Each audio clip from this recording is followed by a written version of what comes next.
大家好，問你一個問題：如果你今日起身突然想去朝聖，你會諗起去邊一個地方呢？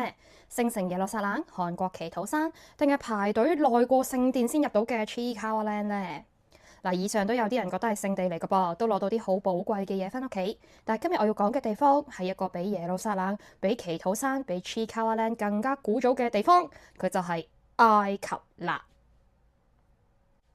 講起埃及，大家都會諗到出埃及記啦。對於信徒嚟講，佢存在嘅意義就係用嚟出嘅咯，同埋係一個巨型嘅舞台，用嚟俾上帝 show off 嘅啫。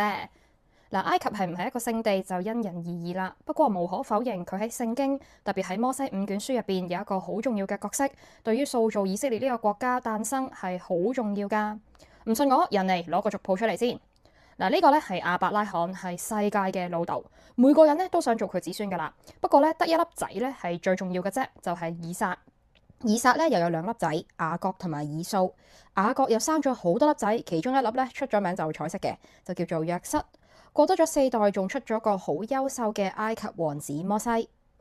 嗱，以上提及嘅人，除咗以撒之外，幾乎同埃及都有啲淵源噶，而且係有好大嘅淵源噶。亞伯拉罕屋企人咧，同埋雅各屋企人咧，試過饑荒啦，要去尼羅河度求救。約瑟咧，直情喺埃及度鹹魚翻生，由奴隸變高官。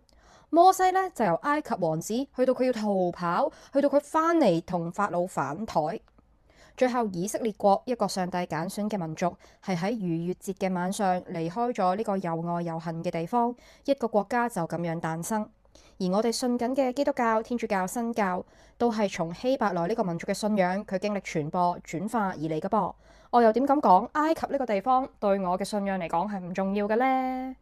所以咧，我哋進入正題啦。今日要講嘅故事就係亞伯拉罕同埃及嘅淵源。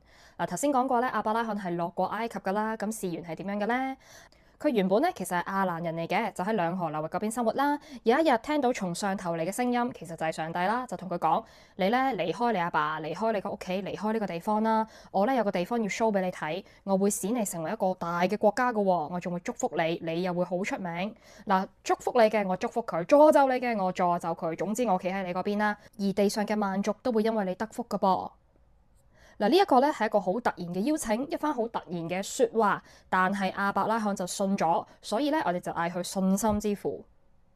咁信咗就要有行動咯噃，所以咧呢個大移民計劃正式開始。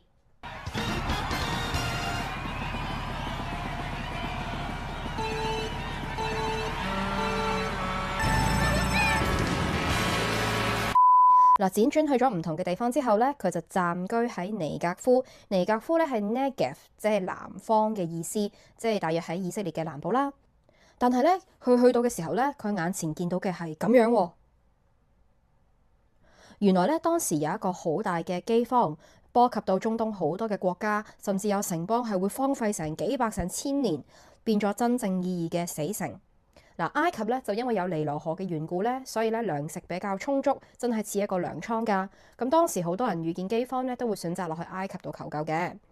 嗱，上帝咧就冇因為亞伯拉罕咧喺尼格夫呢個地方咧就有神奇力量贈佢。你冇得睇電視呀？係啊，有樣法寶好啱你啊！反而咧就促成佢跟住大時代落去埃及度暫住。突發問題，呢一個係埃及嘅年表，俾大家估下亞伯拉罕嗰陣大約係對應埃及嘅邊一個時代呢？答案咧大約係喺呢一度嘅第一中間期，或者有啲人叫做中間青銅時期。當亞伯拉罕落到埃及嘅時候咧，佢可能係見到啲咁樣嘅嘢嘅噃。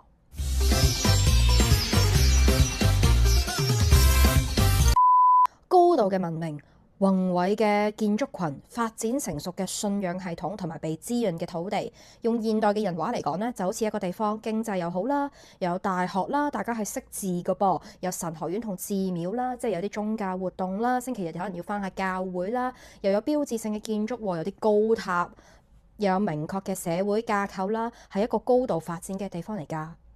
不過咧，呢個時候咧就發生咗件事啦。亞伯拉罕咧就企正喺埃及門口，佢咧就見到嘅唔係文明，又唔係諗住自己會見到金字塔，而係見到一個自己會俾人殺嘅未來啊！聖經咁樣記載，亞伯拉罕咧就同佢老婆講：嗱，撒拉，你咧靚女嚟嘅，我同你都知嘅。咁埃及人見到你咧就實話：哇，有個好靚嘅公主入咗境喎，佢哋就會想要你，然後就會殺咗我。然後就攞你入宮啦，所以咧唔該，請你同人哋講，你係我妹妹嚟嘅啫，就唔係老婆。咁咧我就可以全部落去啦。嗱，撒拉嘅心諗問好問好，咁不過咧，亞伯拉罕呢番説話咧又真係講中咗嘅噃。法老嘅僕人咧見到撒拉好靚，就真係同佢講：哇，有個公主入咗境喎，靚女嚟㗎！咁啊，法老咧諗住招佢入嚟做自己其中一個即係身邊嘅女孩子啦。咁咧仲真係有好好嘅外交手段嘅喎，就攞咗人哋公主，就俾翻好多牛羊啊、奴僕嘅婢女，就俾翻好多禮物佢啦。哇，咁樣都得嘅噃，咁啊對上帝嚟講梗係唔得啦。咁呢個係埃及當時嘅佢哋嘅法治、佢哋嘅宗教、佢哋嘅信仰，就覺得呢件事 OK，但係上帝係唔 OK 呢件事嘅，所以咧就出手啦，就降大災擊打法老同埋全家。咁呢個時候嘅埃及咧就係咁樣啦。咁啊擊打完之後咧，法老同埋埃及人就心諗咩料啊？又唔早啲講，係佢話佢係你個妹嚟噶嘛？咁我呢度嘅法律係可以咁樣娶人哋嘅噃。咁所以咧就件事嘅完結咧就係大家溝通翻啦，咁就法老知道原來嗰個係你老婆，真係唔好意思啦，咁俾翻你咯。然後咧法老就吩咐人將亞伯拉罕同埋佢老婆同埋佢嗰啲牛羊啊、牲畜啊、奴僕啊等類嘅嘢咧，就浩浩蕩蕩咁請佢哋離開啦。結果咧佢哋就喺埃及又翻尼格夫啦。呢件事之後咧，仲發生咗一件好神奇嘅事嘅噃。亞伯拉罕咧有一日就問上帝，佢話：喂，你應承我嗰啲嘢，我點知係真㗎？上帝咧就好有法治嘅，就同佢寫 contract 啦。呢一個就係好著名嘅亞伯拉罕之約。人同人立 contract，古今都有啊，但係神同人立 contract 真係一件好特別嘅事。果然係世界嘅父啊！咁寫完條 contract 之後咧，耶和華就好好心咁樣就預告咗啲嘢俾亞伯拉罕知啦。佢就同佢講：嗱，你咧啲後裔咧就會住喺人哋嘅地方嘅，服侍嗰度嘅人啦。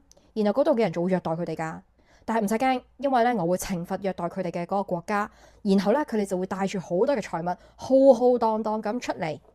咁啊，亞伯拉罕聽完之後就即係唔知佢嘅反應啦。但係如果係我聽到，我就會問好問好問好咯，即係有啲似我聽到，喂7月會有地震啊咁樣，跟住就唔敢去日本咁樣啦。咁但係咧，我哋馬後炮咁睇咧，就知道呢一番説話咧唔係求其噏嘅，而係上帝真係預言緊後來嘅出埃及記，亦即係一件促成以色列國誕生嘅大事。咁呢件事之後咧，聖經就冇再記述到亞伯拉罕同埃及一啲好大嘅交集啦。佢自己都平平安安地，冇錯啦，就過咗身啦。咁咧，好似埃及呢一個地方對佢嚟講，只不過喺 passport 度留個印，我嚟過呢度暫住過咁樣嘅啫。對佢嚟講可能係嘅，但係對上帝嚟講，呢個其實係一個留喺血脈裡面嘅伏筆嚟㗎。亞伯拉罕又點諗到自己曾經因為饑荒好困苦，跟住時代嘅潮流嚟到一個綠洲，自己嘅子孫竟然係喺呢個地方會成為奴隸，又竟然上帝應承自己嘅嗰個國會祝福人哋嗰個國，就係喺呢一個佢今日嚟尋求幫助嘅呢個地方度出嚟嘅呢。就算俾上帝講咗啊，亞伯拉罕又點樣理解呢件事呢？所以上帝嘅智慧同埋安排其實真係超越一個人，甚至一代人可以理解㗎。唔知道亞伯拉罕會唔會同我哋一樣都做過觀光客，覺得啲金字塔哇好宏偉，又或者曾經喺埃及人有形有體嘅神明面前諗過上帝係邊個呢？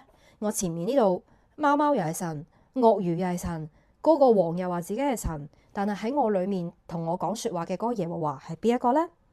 佢面對眼前真真正正嘅大國，面對呢一切宏偉嘅建築，佢腦裡面回盪住上帝嗰一句：我會使你成為大國。唔知佢點樣諗呢？世界嘅父喺上帝嘅帶領入邊，可能曾經都不過係一個尋找生命嘅孩子。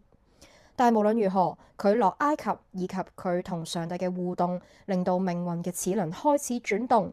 當時嘅佢其實冇得翻轉頭，佢嘅子孫都冇得翻轉頭，去到今日嘅我哋都唔會再翻轉頭啦。